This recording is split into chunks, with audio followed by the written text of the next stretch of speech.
आप जानते हैं कि एक ऐसा पाप है जिसे परमात्मा कभी क्षमा नहीं करते। एक ऐसा कर्म, एक ऐसी भूल जो युगों युगों तक आत्मा का पीछा नहीं छोड़ती। ये कोई साधारण पाप नहीं है जिसकी क्षमा किसी तीर्थ में स्नान करने से, किसी मंत्र का जाप करने से या किसी दान पुण्य से मिल जाए। ये एक ऐसी रहस्यमयी, एक ऐसी गहरी भूल है जिसका दंड स्वयं विधाता भी भोगने के लिए विवश कर देते हैं। आज हम उसी रहस्य से पर्दा उठाएंगे। हम आपको उस अंधेरे कोने में ले चलेंगे जहां धर्म और अधर्म की सीमाएं धुंधली हो जाती हैं, जहां आत्मा अपने सबसे बड़े भय का सामना करती है। ये कथा केवल सुनने के लिए नहीं, बल्कि आपके भीतर उतरकर आपको झकझोर देने के लिए है। तो अपनी सांसें थाम लीजिए और अंत तक हमारे साथ बने रहिए, क्योंकि जो आज आप जानेंगे वो आपके जीवन को देखने का दृष्टिकोण सदा के लिए बदल सकता है। क्या आप उस सत्य को जानने के लिए तैयार हैं? सृष्टि के कण कण में, अणु अणु में एक ध्वनि गूंजती है, कर्म। ये केवल एक शब्द नहीं, ब्रह्मांड का अटल विधान है। अच्छा या बुरा, पुण्य या पाप, हर क्रिया की एक प्रतिक्रिया होती है। ये एक ऐसा बही खाता है जिसमें हर आत्मा का हर एक विचार, हर एक वचन और हर एक कर्म अंकित होता रहता है। कुछ कर्मों के फल इसी जीवन में मिल जाते हैं, कुछ के अगले जन्म में। कुछ पापों का प्रायश्चित संभव है, कुछ की क्षमा मिल जाती है। हम मंदिरों में जाते हैं, मूर्तियों के सामने शीश नवाते हैं, अपने जाने अनजाने में हुए अपराधों के लिए क्षमा याचना करते हैं। हम मानते हैं कि ईश्वर दयालु है, करुणा का सागर है, वो हमारी भूलों को क्षमा कर देगा। और ये सत्य भी है। परमात्मा, जो इस अनंत सृष्टि का रचयिता है, वो निश्चय ही परम दयालु है। उसकी करुणा की कोई सीमा नहीं। वो तो उन राक्षसों को भी मोक्ष प्रदान कर देता है जो उसके विरुद्ध शस्त्र उठाते हैं। वो तो उन अधर्मियों को भी तार देता है जो आजीवन पाप के मार्ग पर चलते हैं। फिर ऐसा कौन सा पाप है, ऐसा कौन सा अपराध है जो उस परम पिता की क्षमा की परिधि से भी बाहर है?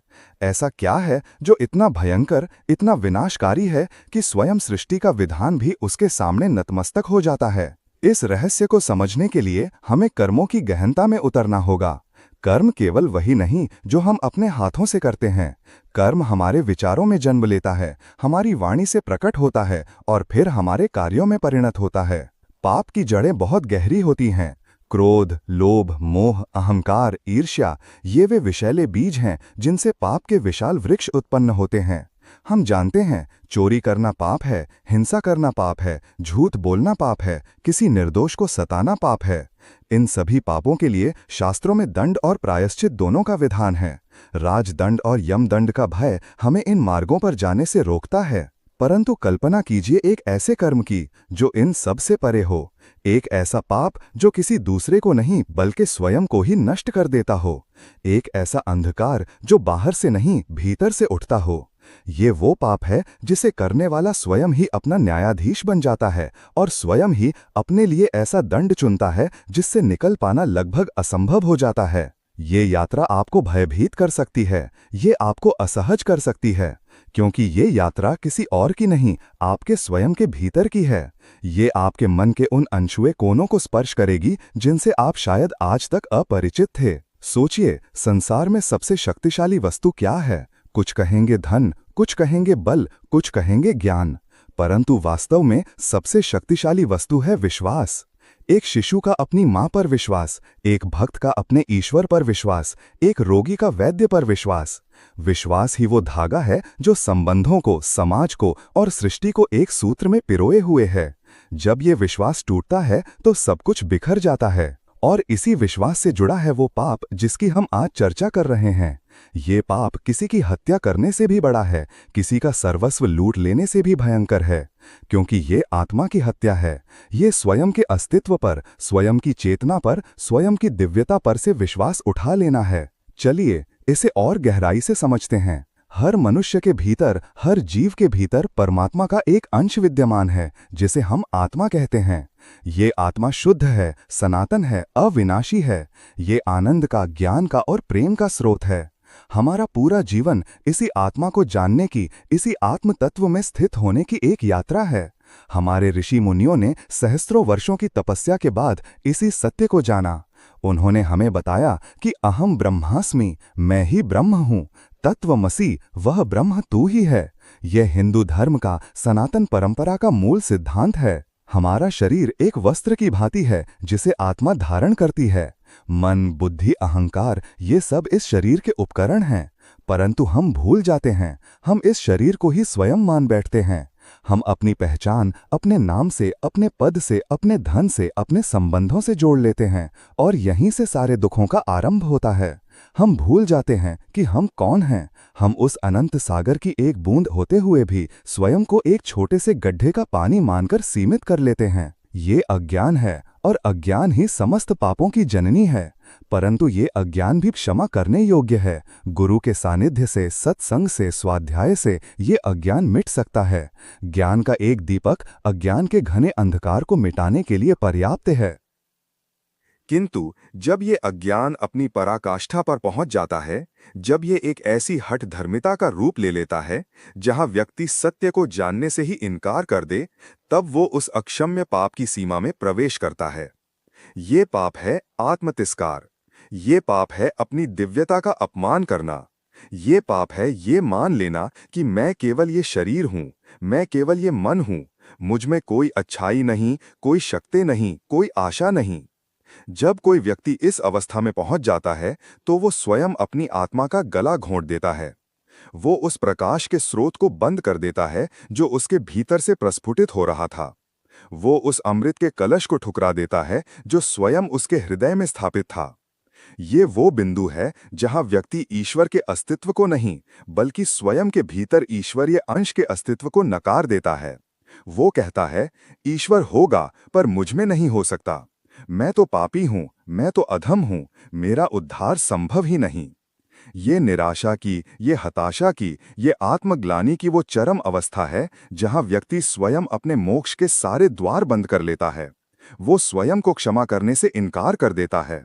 और जब व्यक्ति स्वयं को ही क्षमा नहीं कर सकता तो परमात्मा भी उसकी सहायता कैसे करे?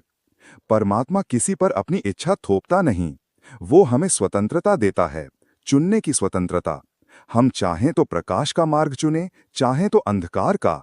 जब कोई आत्मा स्वयं ही अंधकार को चुन लेती है, जब वो प्रकाश की ओर देखना ही नहीं चाहती, तो स्वयं सूर्य भी उसे प्रकाशित कैसे कर सकता है? यही वो रहस्य है, यही वो सबसे बड़ा पाप है। आत्महत्या केवल इस स्थूल शरीर को नष्ट करना नहीं है। सबसे बड़ी आत्महत्या अपनी आत्मा की संभावनाओं को नष्ट कर देना है। ये मान लेना कि मैं कुछ भी नहीं हूं, मैं शून्य हूं, मेरा कोई मूल्य नहीं है। जब रावण ने सीता का हरण किया तो उसने एक भयंकर पाप किया।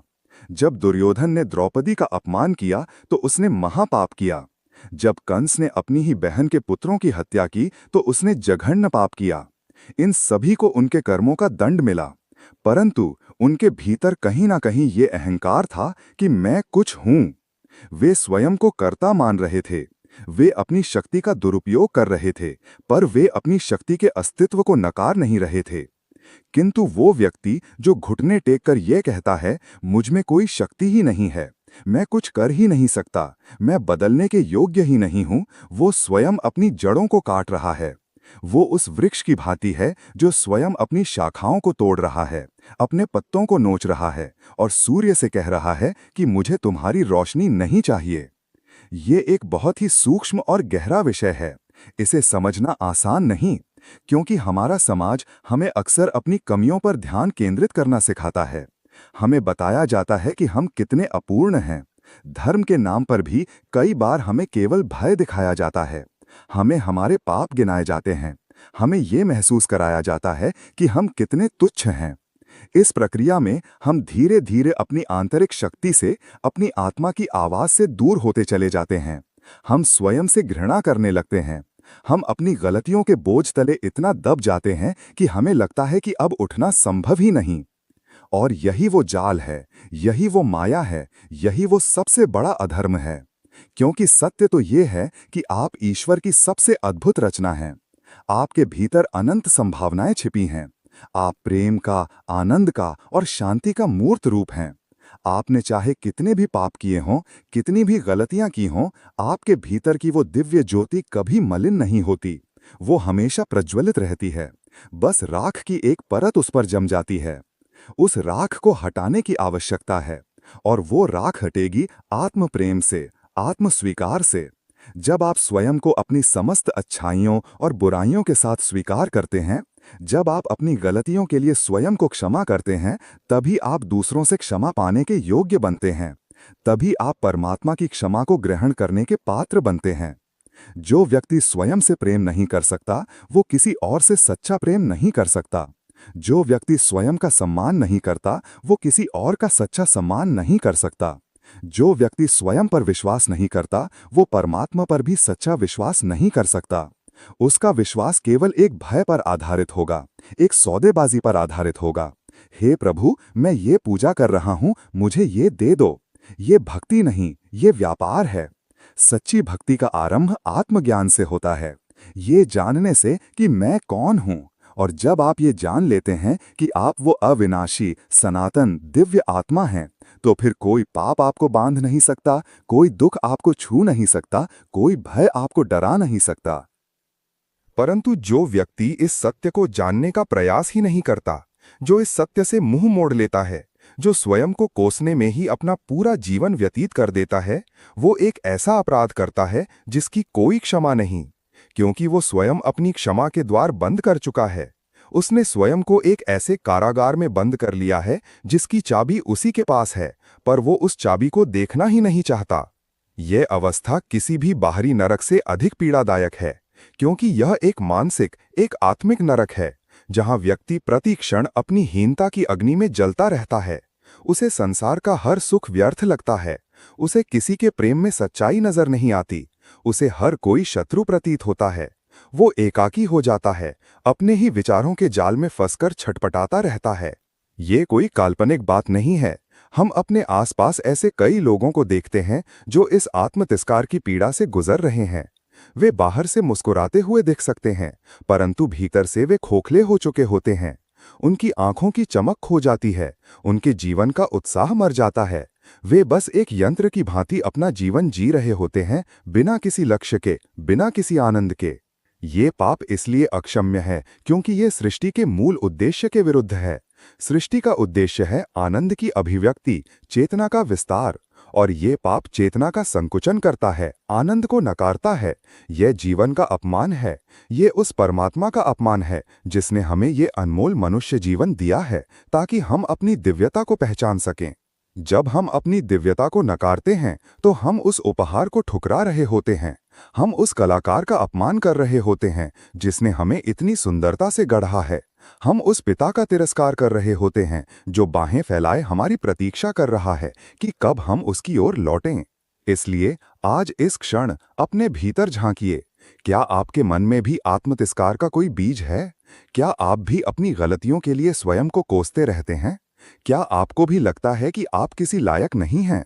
अगर हाँ, तो सावधान हो जाइए। आप अनजाने में ही उस मार्ग पर बढ़ रहे हैं जो सबसे बड़े पाप की ओर ले जाता है। रुक जाइए, लौट आइए, स्वयं को क्षमा कीजिए। ये सबसे पहला और सबसे महत्वपूर्ण कदम है। आपने जो भी किया वो अज्ञानवश किया। उस समय आपकी जैसी समझ थी आपने वैसा किया। अब आप बदल चुके हैं, अब आपका ज्ञान बढ़ चुका है, तो उस पुराने बोझ को ढोने की क्या आवश्यकता है? उसे उतार फेंकिए। स्वयं को स्वीकार कीजिए, अपनी अच्छाइयों को भी, अपनी बुराइयों को भी। आप इन दोनों का मिश्रण हैं। कोई भी व्यक्ति पूर्ण नहीं होता। अपनी कमियों को पहचानिए और उन्हें सुधारने का प्रयास कीजिए। अपनी अच्छाइयों को पहचानिए और उन्हें और विकसित कीजिए। स्वयं से प्रेम कीजिए, अपने शरीर का ध्यान रखिए, अपने मन को स्वस्थ रखिए, अपनी आत्मा का पोषण कीजिए। ऐसे कार्य कीजिए जिनसे आपको सच्ची खुशी मिलती हो। ऐसे लोगों के साथ समय बिताइए जो आपका उत्थान करते हों, जो आपको प्रेरित करते हों। याद रखिए, आप अकेले नहीं हैं। वो परम शक्ति, वो ब्रह्मांडीय चेतना सदैव आपके साथ है, आपके भीतर है। आपको बस अपनी आंखें खोलकर उसे देखने की आवश्यकता है। आपको बस अपना हृदय खोलकर उसे महसूस करने की आवश्यकता है। जब आप स्वयं से जुड़ जाएंगे तो आप स्वतः ही परमात्मा से जुड़ जाएंगे। तब आपको किसी बाहरी सहारे की आवश्यकता नहीं होगी। तब आपकी प्रार्थना सच्ची होगी, आपकी भक्ति निस्वार्थ होगी। तब आप जो भी कर्म करेंगे वो पूजा बन जाएगा। यही वो मार्ग है जो हमें पाप से पुण्य की ओर, अंधकार से प्रकाश की ओर, मृत्यु से अमरत्व की ओर ले जाता है। और इस मार्ग का पहला द्वार है आत्मस्वीकृति। जिस पाप को प्रभु कभी क्षमा नहीं करते, वो है अपनी ही आत्मा के प्रकाश को बुझा देना। वो है स्वयं को क्षमा करने से इनकार कर देना। वो है ये मान लेना कि मेरे लिए कोई आशा नहीं बची है। ये सबसे बड़ा झूठ है। आशा हमेशा रहती है। जब तक श्वास है तब तक आस है। जब तक चेतना है तब तक संभावना है। आप कभी भी किसी भी क्षण अपने जीवन की दिशा बदल सकते हैं। आप कभी भी उस अंधकार से बाहर निकलकर प्रकाश में आ सकते हैं। निर्णय आपका है, चुनाव आपका है। क्या आप उस अक्षम्य पाप के मार्ग पर चलकर स्वयं को एक अंतहीन पीड़ा में झोंकना चाहते हैं, या फिर आप आत्मप्रेम और आत्मस्वीकृति का मार्ग अपनाकर अपने जीवन को आनंद, शांति और प्रेम से भरना चाहते हैं? सोचिए, विचार कीजिए, क्योंकि ये केवल एक प्रवचन नहीं, आपके जीवन का सबसे बड़ा सत्य है। ईश्वर ने आपको बनाया है क्योंकि वो आपसे प्रेम करता है। उसने आपको ये जीवन दिया है क्योंकि उसे आप पर विश्वास है। उसके प्रेम पर संदेह मत कीजिए, उसके विश्वास को मत तोड़िए, अपने ऊपर विश्वास कीजिए। आप शक्तिशाली हैं, आप सुंदर हैं, आप दिव्य हैं। इस सत्य को स्वीकार कीजिए। इसी में आपका कल्याण है, इसी में सृष्टि का कल्याण है। हम आशा करते हैं कि आज की ये चर्चा आपके अंतर्मन को स्पर्श कर पाई होगी और आपको एक नई दिशा दे पाई होगी। ये विषय बहुत गहन है और इस पर घंटों तक बात की जा सकती है, पर आज के लिए इतना ही। अगर आपको हमारा ये प्रयास पसंद आया हो, अगर इन शब्दों ने आपके हृदय में कोई हलचल पैदा की हो, तो कृपया इस वीडियो को लाइक करें और इसे अपने मित्रों और परिवारजनों के साथ शेयर करें। क्या पता आपके एक शेयर से किसी ऐसे व्यक्ति को सहायता मिल जाए जिसे आज इन शब्दों की सबसे अधिक आवश्यकता हो।